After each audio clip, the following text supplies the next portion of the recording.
नांदेडमध्ये दोन जातींमधील संघर्ष शिगेला पोहोचलाय। एका समाजाच्या व्यक्तींनी दुसऱ्या समाजावर बहिष्कार घातल्याचा व्हिडिओ व्हायरल झालेला आहे आणि हा नियम मोडल्यास 5,000 रुपये दंड ठोठावण्याचा इशारा यावेळी देण्यात आलेला होता। दरम्यान या व्हायरल व्हिडिओनंतर पोलीस अधीक्षक नंदकुमार ठाकूर यांनी मुंडेवाडी गावाला भेट देऊन ग्रामस्थांची समजूत काढली आणि या प्रकरणी पोलिसांनी एकाला अटक केली आहे।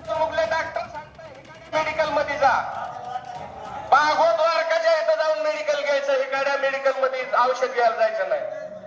आणि उगल जर म्हणला की नाही ह्याच मेडिकल मध्ये जा, तर त्याचा दवाखाना सोडायचा आणि बरगावच्या दवाखान्यात जायचं। आणि जे बीडच्या मुंडेवाडी इथला एक व्हिडिओ सोशल मीडियावरती व्हायरल झाला आणि त्या व्हिडिओनंतर ओबीसी मराठा असा संघर्ष असल्याचं देखील बोललं गेलं। वंजारा मराठा असा देखील संघर्ष असल्याच्या चर्चा झाल्या। माझ्यासोबत नंदकुमार ठाकूर आहे, त्या स्वतः गावामध्ये आलेत, मुंडेवाडीत आलात। काय नागरिकांशी संवाद झाला तुमचा? कालचा जो व्हिडिओ सोशल मीडियावर निदर्शनास आला त्या अनुषंगाने आज आम्ही मुंडेवाडीला व्हिजिट केली।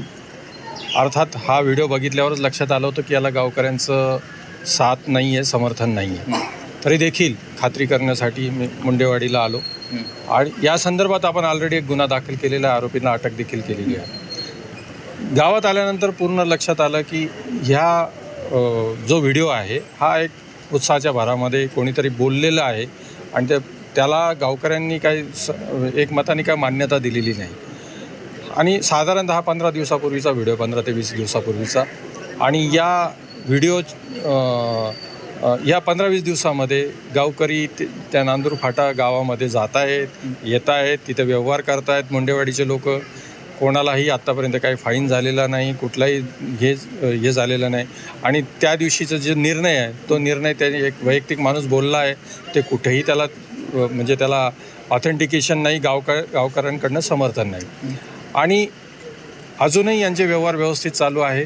या गावामध्ये वातावरण अत्यंत चांगलं आहे। इथे सामाजिक म्हणजे दुही अशी अजिबात नाही आहे। या गावामध्ये 99% एका समाजाचे लोक, 1% इतर समाजाचा आहे। ते देखील तो 1% जो समाज आहे त्या समाजातले व्यक्ती या गावचं प्रतिनिधित्व सरपंच म्हणून करतो गेल्या 15 वर्षापासून। म्हणजे इतका एकोपा या गावामध्ये आहे।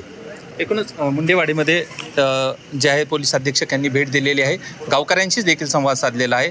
जातीय तेढ निर्माण होईल अशा पद्धतीनं सोशल मीडियात ही पोस्ट करू नयेत आणि सलोख्यानं वागण्याचं आवाहन देखील पोलीस अधीक्षकांनी केलं आहे। कृष्ण बुर्गे, G24 तास, मुंडेवाडी, बीड।